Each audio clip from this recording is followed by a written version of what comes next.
Alrighty, welcome back everyone. We just talked about the ACC and Florida State and Clemson, as well as the House versus NCAA case with our two guests, Andrew Tate and Samantha Genzer. Thank you so much to those two coming on.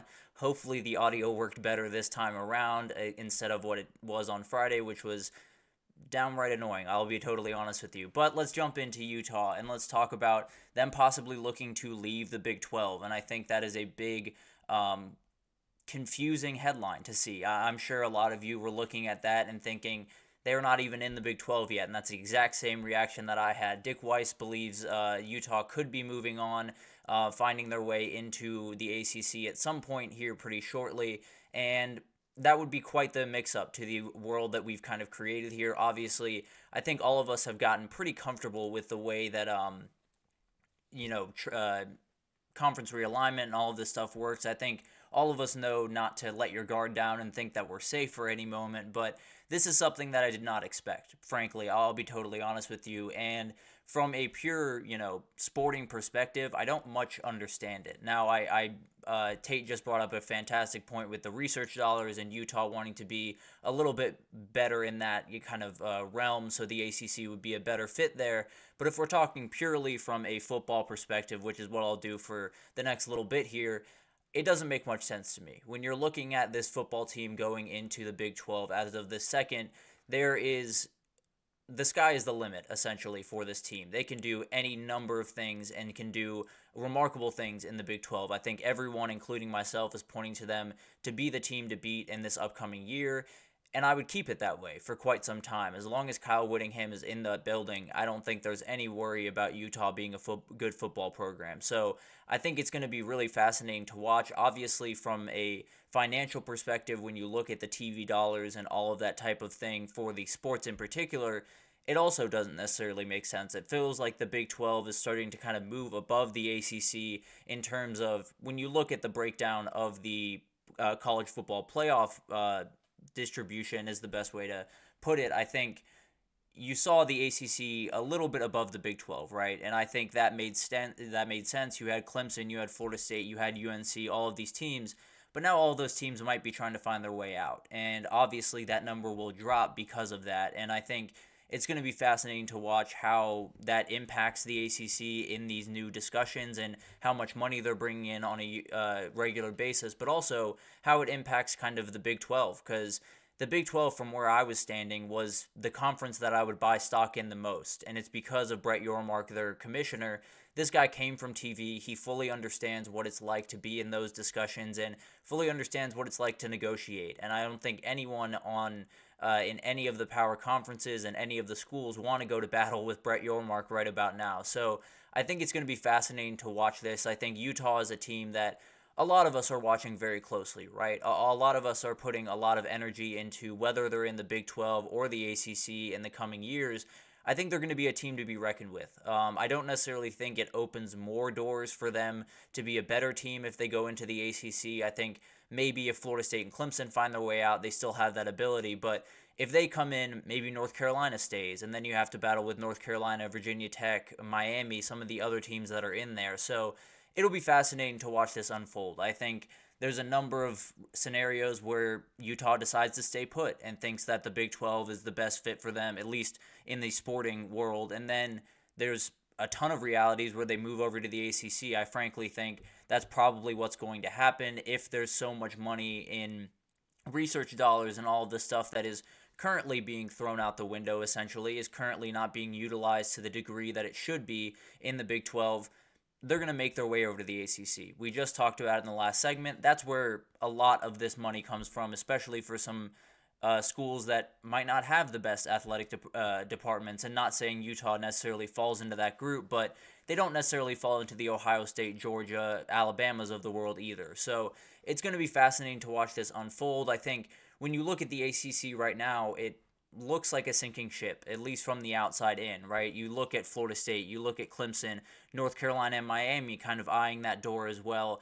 You get more and more worried about the future of this conference, about the future of the sport without the ACC a part of it. But you bring in Utah and it subsides at least a little bit of that. Obviously, losing Clemson and Florida State is not the easiest thing to replace. And especially if you lose North Carolina and maybe Duke, NC State, all of those teams, then you have a real problem on your hands, because one of the caveats of all this, one of the overarching things around the ACC right now is do not fall below 15 teams. They're at 17 right now, but say Florida State and Clemson find their way out, then they're right on that line, and then it just takes North Carolina, getting out in the forefront for that to become a big-time problem. And if they fall below 15 teams, the issue becomes even larger, because the ESPN media deal would be void at that point. The ESPN media deal has said if they are at 15 teams or more, we are in. If they drop below 15 teams, we're out, essentially, is the gist of what they said. And it's a huge deal, right? You look at the ACC right now, the only thing that's really propping them up is ESPN. And it's the reason, really, Utah wants to get involved as much as they do, at least from a, TV deal, sports side, because they have a really good relationship with ESPN. They did in the Pac-12, and they will. They won't necessarily in the Big 12 quite as much. They deal with more Fox in the Big 12 and a little bit of ESPN here and there, but not nearly as much as the ACC, who has pretty much an exclusive deal with ESPN, and definitely will have a much more of a presence on those channels. Excuse me, I lost my words there. But yeah, I think Utah getting into the ACC is definitely something that they want because of the tie to ESPN. They want because of the research dollars. They want for a number of different reasons. I think the question is, the biggest question really here is, what does the Big 12 look like after this? Because the Big 12 currently is sitting at, I think, 18 teams. I could be wrong about that. 16 teams, because they lost 2, they added 4. But currently at 16 teams, let's say Utah finds its way out. Then you're going shopping again if you're Brett Yormark. And I think the question becomes, Utah found their way over to the ACC. Does Brett Yormark try to poach some of the ACC teams? Because that's honestly the way that I thought this was going to go. I thought that ACC teams were going to start to kind of look at the door even more, and then the Big 12 was going to be a great recipient for a number of those teams. But it seems like it might be going the other way, at least for the time being. That doesn't mean that Brett Yormark can't get on the phone and possibly subside that a little bit by using his remarkable ability to negotiate.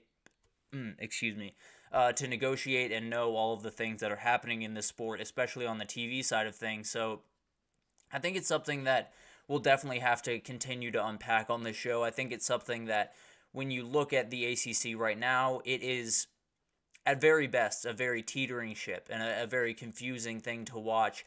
If you add Utah, at least you get a little bit more stable. At least you have a little bit of a backup plan when you lose Clemson and Florida State, because I think we can all agree they're out the door. They've been out the door pretty much from the second that they started all of these talks, all of these lawsuits, everything that started happening. They were going to find a way out. And Florida State has amended their argument probably 10 different times to make sure that they find their way out. So I think that's a done deal. I think we all understand that. If we talk about North Carolina, that's the big domino, as we just talked about in the last segment. But you bring in Utah, maybe you don't lose North Carolina. Maybe you don't lose Miami. Maybe you don't lose Duke. And as Andrew Tate just said, Duke and North Carolina are the heart of the ACC. When you think about the ACC, you think about that rivalry. Although there are plenty of fantastic rivalries in that conference, none come close to what UNC and Duke is in basketball. I think you could make the argument, I probably would make the argument, that it's the best rivalry in all of college sports. So it is something that is going to be fascinating to watch. If you can bring in Utah, or at least give your guys the idea that Utah is coming in from Jim Phillips' perspective, the ACC commissioner, if you can sell that to all of your schools, maybe they don't leave, and maybe you get to hang out and have a little bit bigger of a West footprint and have all of those research dollars and have all the schools in there that kind of fit the same mold, right? All of them would be kind of research-based, really great academic schools,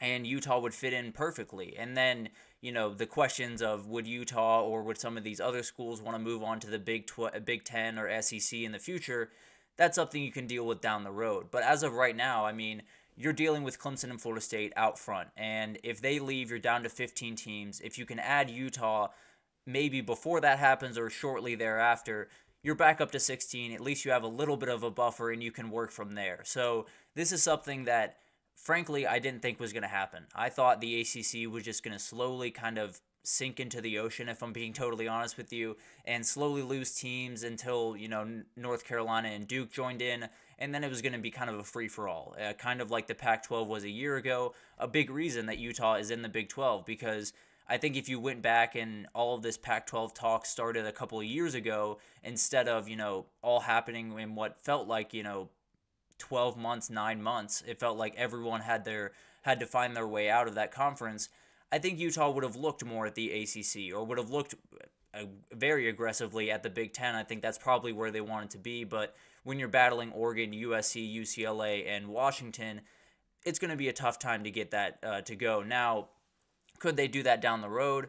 Absolutely. But it's definitely one of those interesting things where you wake up one day and the ACC is essentially dead and looks like it's going to be heading for a really, really tough time.